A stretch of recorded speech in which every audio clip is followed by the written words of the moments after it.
तृतीय श्रेणी सरस्वती गणितमालार पृष्ठा 105 25 नंबरटी करवा। प्रश्न रे आमको देला 4 अंक विशिष्ट केउं क्षुद्रतम संख्यार 315 जोग कले जोगफल 15 द्वारा विभाज्य हम। केते अंक विशिष्ट संख्या देला 4 अंक विशिष्ट क्षुद्रतम संख्या देला। लिखा आगे ताले 4 अंक विशिष्ट 4 अंक विशिष्ट क्षुद्रतम संख्या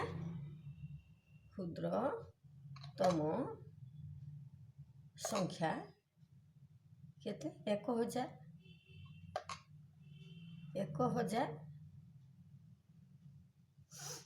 ताकू कौन करवा ना जोग करवा 315 से संख्या रे जोग करवा 315 ताले केते जोग करवा ना जोग करवा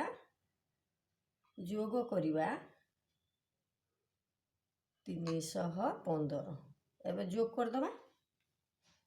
ताले 1000 युक्त 315 ताले केते हो 1315 ये जो 315 है आपको आम कौन करवा ना विभाज्य संख्या देला आमको 15 से 15 द्वारा आपको आम हरिबा ताले कौन करवा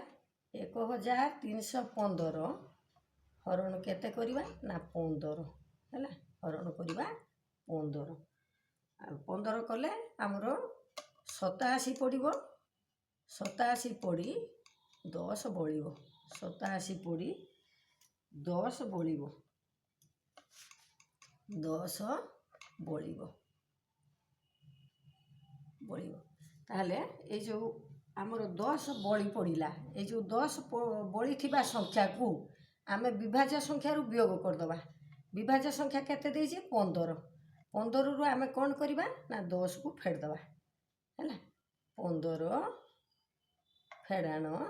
10 करदबा आउ केते आमर ना वियोगफल केते हैला 5 ताले 5 होउची आवश्यक कौन पाई ना विभाज्य हेबा पाई आवश्यक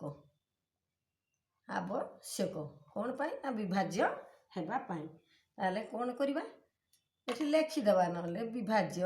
हेबा पाई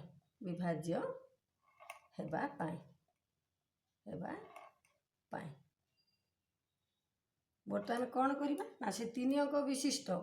ना कौन सॉरी 4 अंक विशिष्ट क्षुद्रतम संख्या 1000 रो से 5 को आम जोग करदबा 1000 युक्त 5 ताले केते हला 1005 हो गला है ताले यही संख्या होची आमर 15 द्वारा विभाज्य हेबो। अतएव 4 अंक विशिष्ट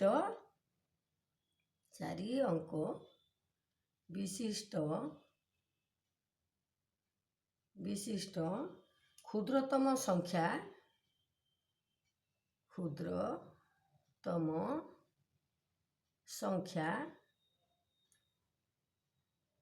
1005 रे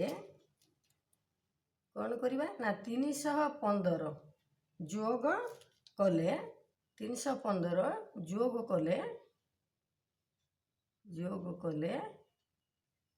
कले जोगफल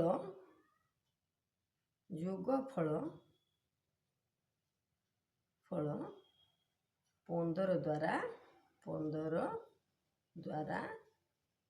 कौन हम ना विभाज्य हेब 15 द्वारा विभाज्य हेब